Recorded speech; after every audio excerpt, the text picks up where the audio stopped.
It's been a long old international break, but United are back on Saturday. I know you're all so excited about it. Look, I'm nervous, I'm excited.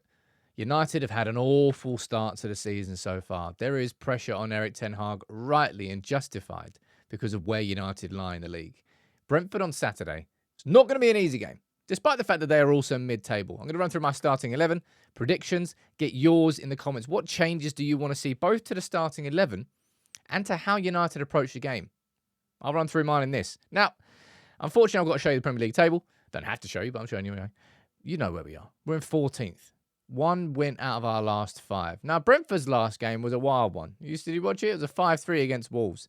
1-0 up. Brentford have just had a habit this season so far of scoring in the first minute of games. Last 3 in a row, 4 in a row. Anyway, 1-0 up, conceded straight away, then 2-1 up, then conceded, then 3-2, 4-2, 5-2, 5-3. A mad game. Brentford have scored nearly triple the amount of goals United has had this season. 13 they've scored. We have scored 5. But they've also conceded nearly twice as much. So I imagine Brentford's going to be pretty open at the back. And Erik Ten Hag knows what these next 7 games are, all right? I'm of the opinion that if there isn't progress and development shown to Ineos in these next 7 games, then I think Erik Ten Hag will be replaced in the November international break. Just an opinion, all right? I have to keep giving that as a caveat when I speak about that for some reason. I don't know why. But look, this is the starting 11 that played against Villa. And you can see some players different colours, right? Maguire and Mazraoui, we both know that they are going to be going down here to the injury list, which is only getting bigger. Neither of them are going to feature against Brentford. And, of course, Garnacho was left out of the international break with a knee concern. And mainly there's whispers going around about him not being fit. We don't know about those two. And we also don't know about Ugarte. But look at that. 1, 2, 3, 4, 5, 6, 7, 8, 9 players with 6 with injuries we know that have ruled out and 3 with concerns that may well rule them out. Now, the biggest question, of course, is around left back for Erik Ten Hag. And I think everything on Saturday revolves around this man, which is a bit of a strange thing to say. Kind of sign of times at United, but Johnny Evans. Will Johnny Evans play left back? Will Victor Lindelof play left back or right back? This is what I'm predicting will happen, and I'll tell you what I want to happen, all right? Because I think we'll see. Well, obviously, De Ligt, he comes in. He's going to be playing. And Delo, this is what I think we'll see, all right? Whether we see it or not, I don't quite know. But that's what I'm anticipating. Martinez going in as a left back. He won't be an overlapping left back. It'll be Martinez kind of dropping into a back 3. Delo going forward on probably on the right flank instead of the left flank this time. I don't think we'll see. Oh my God. I swear, if we see Lindelof start this game, I'm going to hit my head against a brick wall. Because starting Lindelof, and then I step back and it's so difficult because I would love to see Harry Mass get an opportunity, but I'm well aware that if that opportunity doesn't go well for him in the environment that this team is right now, it's not a really fair environment to give a youngster his chance. If they're good enough, they're old enough. I know what you're all going to come back at me with, but I also know how the media works. I also know how football fans are, and they will slate Harry Mass, and it will massively dent his confidence. Although you could say they're not playing at all, it's going to dent his confidence. That's the back 5 I'm expecting.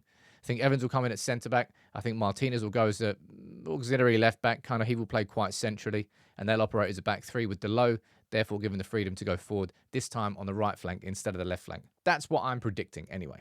Now, in midfield, there's also more questions, right? Because Mainu, is he going to be fit to play? We don't quite know. I would probably say the only one that is midfield. There's 2 midfielders that are guaranteed to start this game, in my opinion. Christian Eriksen and Bruno Fernandes. I'll speak about them both individually.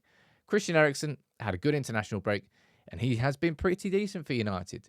Now, the fact that we're still speaking about Johnny Evans and the fact that we're still speaking about Christian Eriksen starting so many games, I don't like it at all, man. But I just don't think Kobbie Mainoo will be risked in this game. And I don't think Ugarte will either. Ugarte went off with what looked like a hamstring injury off the ball for Uruguay. And Mainoo just rested. Mainoo's he's not looked fit all season, man. He's definitely fatigued. I think we're going to see a midfield of last season. I think you're going to see Eriksen, you're going to see Casemiro, and you're going to see this man. And this man here, right? He's had an awful season so far. Hands up. I admit it, right? And this is from a massive Bruno supporter. But when Bruno plays well, Man United play well. Those two are very much linked. And if Bruno finds his form in this game, United will play significantly better. Whether he does or not, I don't know.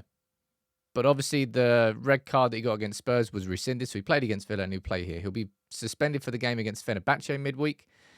Bruno will start this game, and I hope if Bruno finds his form, United will just be a better team. Simple as that. So that would be my midfield. And then you've got questions in attack. And if Garnacho has an injury concern, I'm probably going to be leaving him on the bench. And I'm probably going to be starting Ahmad. I don't really think you need to take a risk with Garnacho. I think we actually do genuinely have some options there.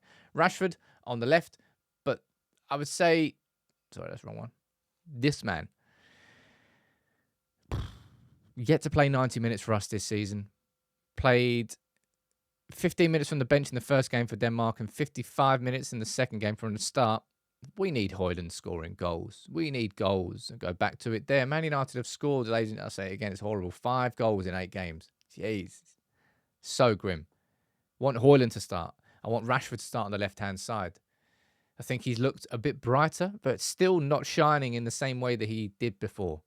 And until we see that and we see those levels week in, week out, then we're going to question where Marcus Rashford really is.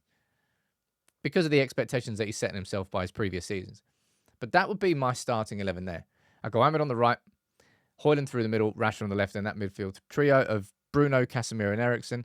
And as long as we don't see Johnny Evans or Victor Lindelof playing fullback, I think that's pretty much as good as we're going to get from that situation. At some point soon, we should have Euro back. We should...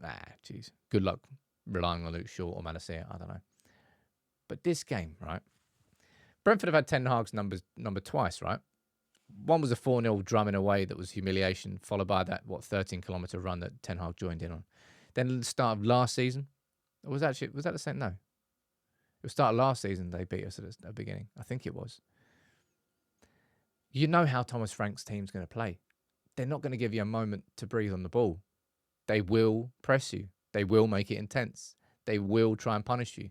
And they will leave spaces in behind. And they will concede goals. I don't think there's clean sheet in this one for either team, if I'm being totally honest. I'm going to go for a nervy, edge of the seat, not particularly enjoyable as a United fan, 2-1 win. I don't think it's going to be a game where it's all perfect. You saw how poor we've been going into this international break, and it will take time to come back. Say come back. We haven't found it this season. Let's be totally honest. But that's the team I would put out, and I'm going to go for a 2-1 win because I'm going to be optimistic, because why not? Well, I can give you quite a few reasons why not. One being that we're 14th in the table. Anyway, apart from that, I'm going for a 2-1 win.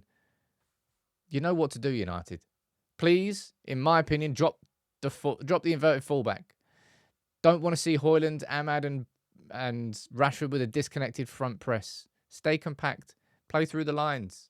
Brentford will leave space, exploit it, win 2-1. Please, I swear to God, if we come into this game after the international break, which was a long old slog, to then play how we did, like in terms of the attacking spark against Villa, or the craziness against Porto, or the humiliation against Spurs, it's just not good enough. We need to turn a new leaf, and it has to start against Brentford. Let's see what you got. Show me what you got.